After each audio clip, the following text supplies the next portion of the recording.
오늘 예수님께서 이제 비유로 말씀하신 이 포도원 농부 얘기는 일종의 연쇄살인 사건입니다. 예수님을 죽이려고 했던 표면적인 이유는 여기 나오는데 어떤 건가 하면 안식일 날 병자를 고쳤다 하는 사건 때문에 그렇습니다. 근데 이것만은 아니죠.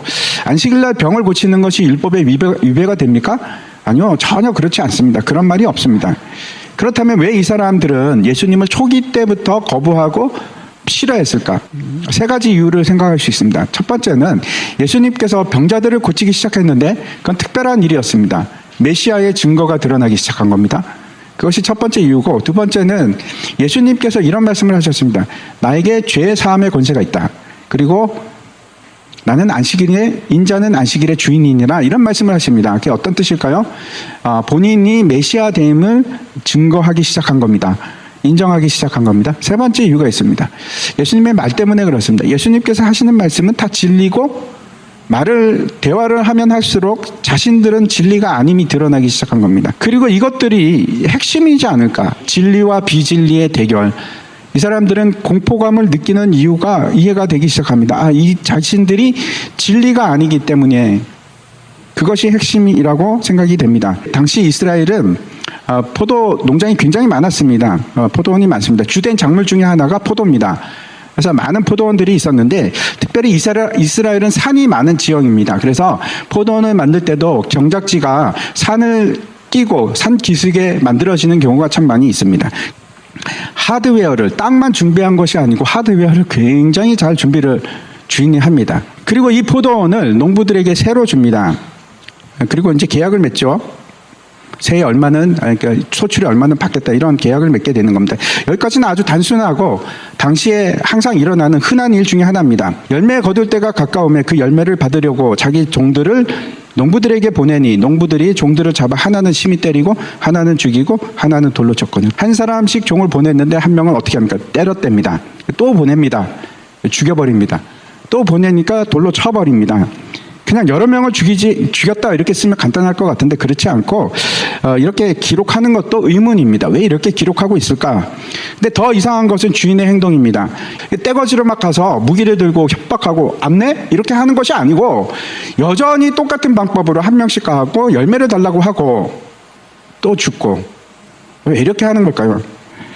마지막 결국 주인이 결정은 어떤 것인가 하면 내 아들을 보내리라. 그러면 그 사람들이 존대하겠지. 근데 농부들의 생각은 틀렸습니다. 다른 생각을 가집니다. 그 아들을 보고 어떻게 합니까? 죽입니다. 이 비유는 하나님께서 종들을, 선지자들을 보낸 얘기구나. 그리고 심지어는 아들도 보냈는데 죽였다. 누가 죽입니까? 이 농부들은 누굴까요? 금방 생각나는 것이 여기 지금 배경이 그렇지 않습니까?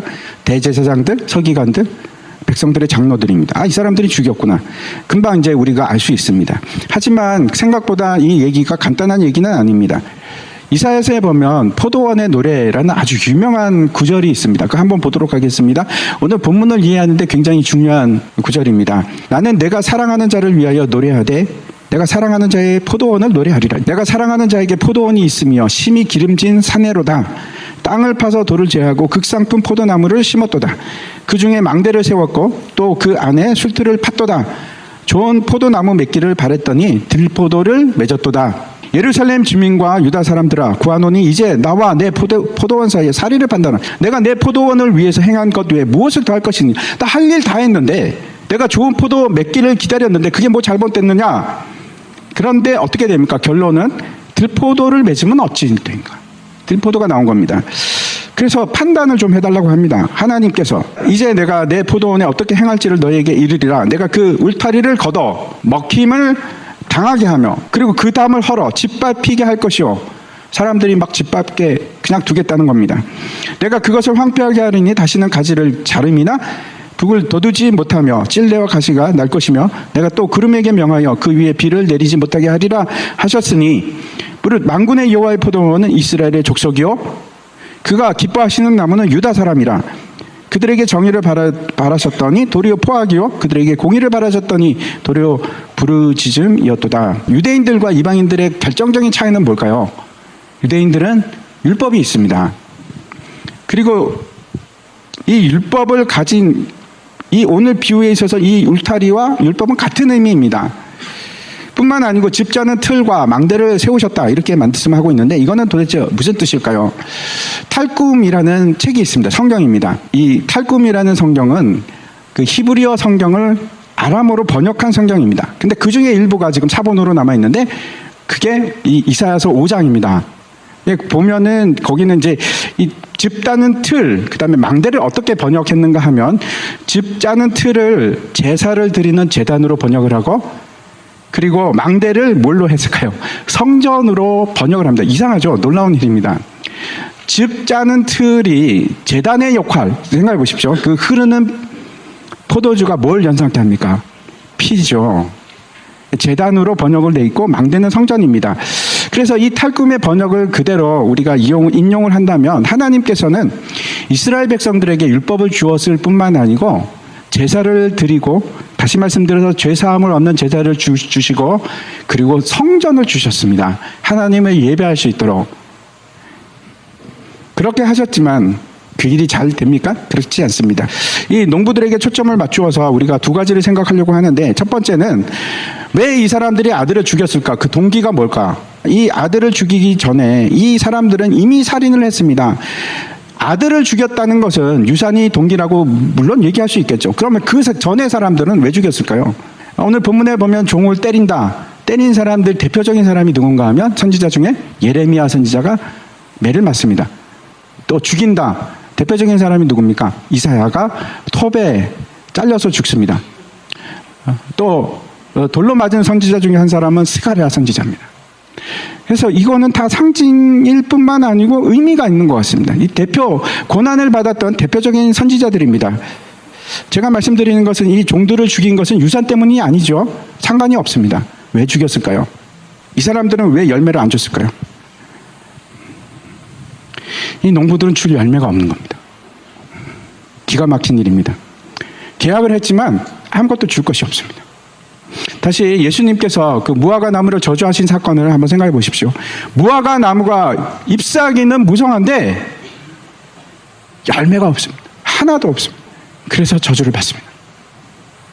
줄 것이 없으면 어떻게 할까요? 둘 중에 하나입니다. 그렇죠? 빌어야죠. 회개해야죠. 돌이켜야 됩니다. 그렇지 않으면 내가 옳다고 생각하면 이판사판 쭉 직진하는 겁니다. 죽이고 돌이키지 않고 장애물을 제거하는 쪽으로 가는 겁니다. 다시 한번 생각해 보시기 바랍니다. 왜 그러면 이 사람들은 열매가 없었을까? 두 가지 이유가 있을 겁니다. 첫 번째, 공급이 안 되어서. 만약에 우리가 예수님 안에 붙어 있지 않고 거하지 않으면 우리도 똑같은 상황으로 갑니다. 열매가 생기지 않는 겁니다. 예수 그리스도의 밖에 있으면서 열매를 맺을 수 있을까요? 아니요, 없다고 그렇게 얘기합니다. 생명수 공급을 받아야 됩니다. 우리 안에 성령이 지배되고 성령이 나를 지배하고 우리에게 지속적으로 생명수가 공급되지 않으면 우리에게는 열매가 생기지 않습니다. 갈라디아서에 보면 이제 9가지 성령의 9가지 열매가 나오지 않습니까? 뭐라고 합니까? 제일 끝에 보시면 이것을 금지할 법이 없느니라. 오토매틱입니다. 자동적으로 나오는 겁니다. 자동적으로 사랑이 나오고 기쁨이 나오고 오래 참음이 나오고 자비가 나오고 양성이 나오고 충성. 그걸 금지할 수가 없습니다. 막을 수가 없습니다. 근데 그게 없는 겁니다. 열매가 없는 겁니다.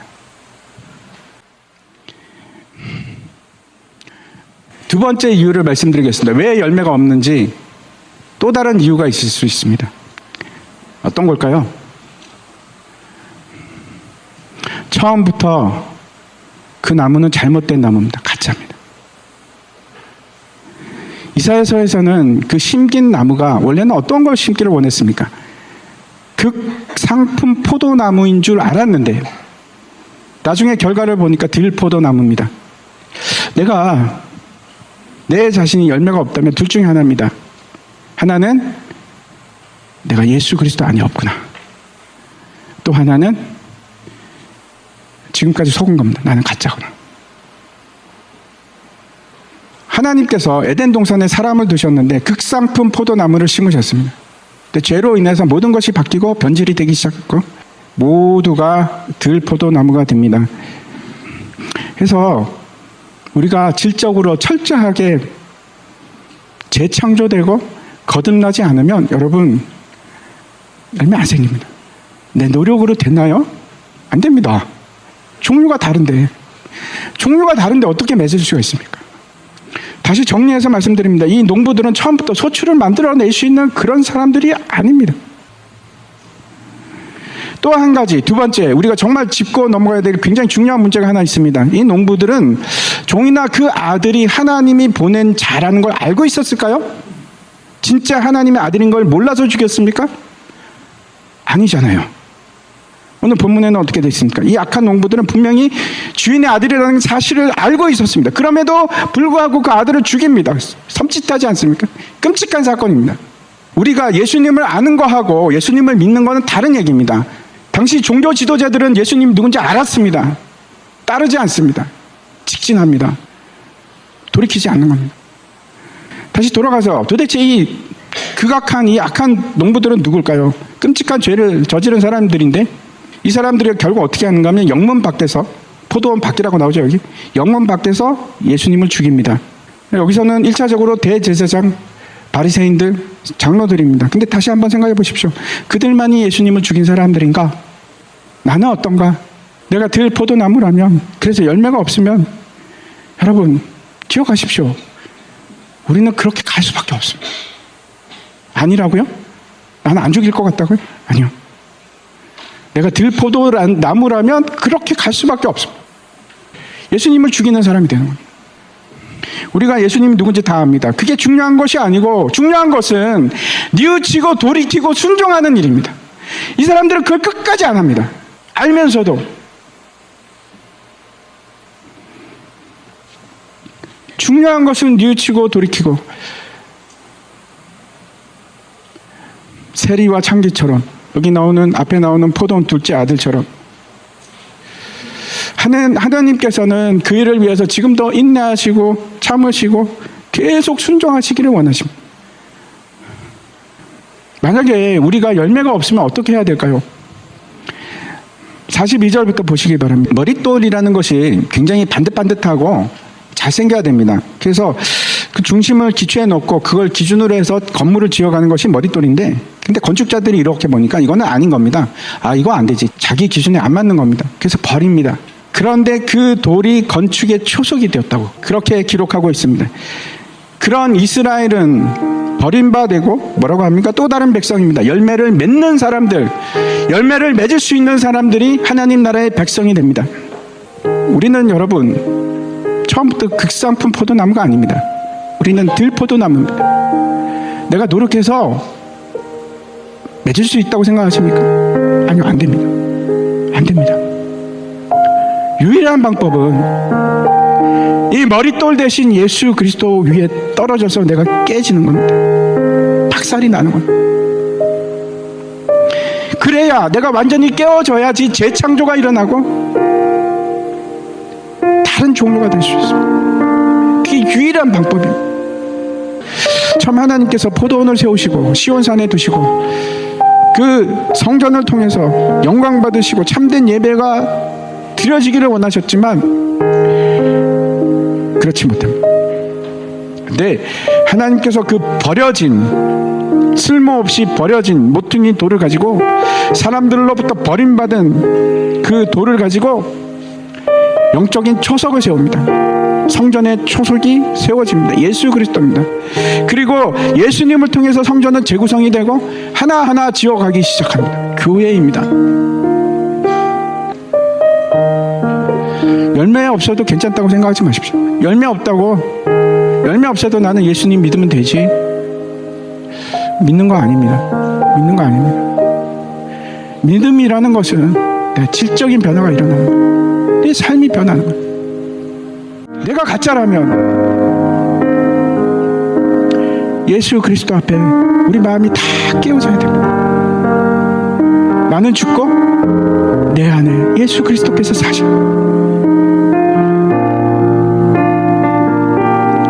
오늘 말씀이 우리 안에 부딪히는 돌이 되기를 바랍니다. 그리고 새로운 재창조가 일어나기를